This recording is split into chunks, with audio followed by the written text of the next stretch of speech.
প্রত্যেক দিন একবার হইলেও মা বাবার জন্য এই একটি আমল করতে আপনারা কখনো ভুলবেন না। যদি মা বাবার জন্য আপনি এই একটি আমল করতে পারেন, এই পৃথিবীতে যত মানুষ রয়েছে এত পরিমাণ সওয়াব আপনার ওই মা বাবার আমল নামায় দিয়ে দিবেন। সুবহানাল্লাহ। মা বাবা তো এমন একটা শব্দ, যে শব্দ শুনলে অন্তরটা কলিজাটা ঠান্ডা হয়ে যায়।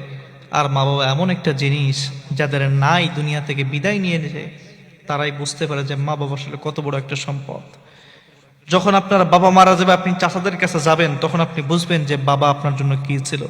মা মারা গেলে খালাদের কাছে যাবেন, আপনি বুঝবেন যে আপনার মা কি ছিল। এই মানুষগুলো বুঝে না। যখন বাবা থাকে সব সময়ের জন্য আপনার দিক নির্দেশনা দিতে থাকে, ভালো কাজের সব সময়ের জন্য সাপোর্ট করে, আপনার সন্তান কিভাবে উন্নতি করতে পারবে, ভালো কাজে যাইতে পারবে, বড় জায়গায় যাইতে পারবে, তার জন্য সব সময়ের জন্য তিনি এই চেষ্টায় থাকেন। কিন্তু আপনি আমি এটা বুঝি না। দুনিয়া থাকা অবস্থায় মা বাবার দাম দেই না।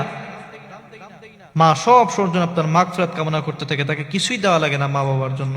একটু ভালো মুখ দিলেই যথেষ্ট। এই মা বাবা হয়তো আপনার দুনিয়ার থেকে চলে গিয়েছে, এই মা বাবা হয়তো আছে, আপনি আপনার এই মা বাবার জন্য সব সময়ের জন্য দোয়া করবেন। এই একটি দোয়া করলেই দুনিয়ায় যত পরিমাণ মানুষ রয়েছে এত পরিমাণ সওয়াব আপনার মা বাবার আমল নামায় আল্লাহ তাআলা দিয়ে দিবেন। দোয়াটা কি? রব্বিগফিরলি ওয়ালি ওয়ালিদাইয়া ওয়ালিল মুমিনিনা ইয়াউমা ইয়াকুমুল হিসাব। দোয়াটা একেবারে সহজ। রব্বিগফিরলি ওয়ালি ওয়ালিদাইয়া ওয়ালিল মুমিনিনা ইয়াউমা ইয়াকুমুল হিসাব। এই দোয়াটা আপনারা দিনের ভিতরে বেশি বেশি পাঠ করবেন। কম করে হইলেও একবার আপনারা মা বাবার জন্য এই একটি দোয়া পাঠ করবেন। এই একটি দোয়া পাঠ করতে আপনারা কখনো ভুলবেন। একেবারে ছোট দোয়া, রব্বিগফিরলি ওয়ালি ওয়ালিদাইয়া ইয়াউমা ইয়াকুমুল হিসাব। একেবারে সহজ। রব্বিগফিরলি ওয়ালি ওয়ালিদাইয়া ওয়ালিল মুমিনিনা ইয়াউমা ইয়াকুমুল হিসাব। কত সুন্দর চমৎকার একটা দোয়া। মা বাবার জন্য সন্তানেরা কখনো এই দোয়াটা করতে ভুলবেন না।